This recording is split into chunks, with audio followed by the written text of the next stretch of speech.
پێنجی دوی ساڵی 1887 دەوڵەتی عوسمانی لە درێژەی چاکسازی و داهێنانە سەربازی و سیاسی و ئابووریەکانیدا خستنەکاری ژێرئاوی عەبدولمەجیدی ڕاگەیاند کە بەکاردێت لە دەریادا کە ئەوە یەکەم جار بوو عوسمانەکان ژێرئاوی غەواسە بەکاربهێنن و باوەش هاوشانی ئەوروپا بتوانن دەریا بۆ بەرژەوەندەکانی خۆیان بەکاربهێنن. پێنجی دوی ساڵی 1921 یەکەمین فیلمی سینەمایی ئەکتەری کۆمیدی چارلی چاپلن نمایش کرا. چارلی چاپلن لە یادداشتەکانی خۆیدا ئاماژە بەوە دەکات کە هێندە هەژار و بێپارە بووە ئاواتی خواستووە هەر کارێک هەبێت بیکات تا نەخۆشیەکەی دایکی چارەسەر بکات.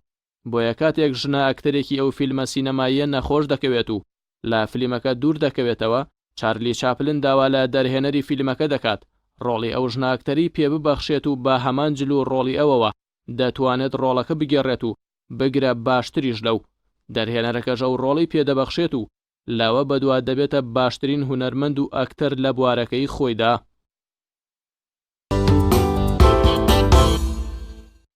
پێنجی دوی ساڵی 1985 لە دایکبوونی ئەستێرەی دیاری تۆپیپەی پورتوگالی و یانەی ڕیال مەدرید کریستیانۆ ڕۆناڵدۆ ناوبراو تا ئێستاش لە یاریکردن بەردەوامە و لە ئێستادا تەمەنی 35 ساڵە.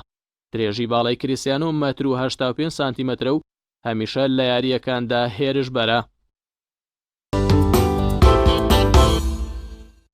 پێنجی دوی ساڵی 2011 هەینی تووڕەیی بەناوی بارکە و بڕۆ لە مەیدانی ئازادی قاهرە دژی دەسەڵاتە 30 ساڵەکەی موحەممەد حوسنی موبارەک بەڕێوە چوو.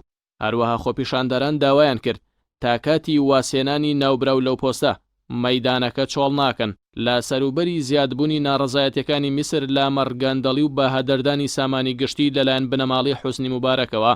ئاژانسەکانی هەواڵ ڕایانگەیاند کە سامانی کەڵەکە بووی موبارەک زیاد لە 7 ملیار دۆلارە و ملیۆنان هاوڵاتی ئەو وڵاتەش لە ژێرهێڵی هەژاریەوە دەناڵێن و ڕێژەی بێکاریش ئاستێکی مەترسیداری تێپەڕاندووە.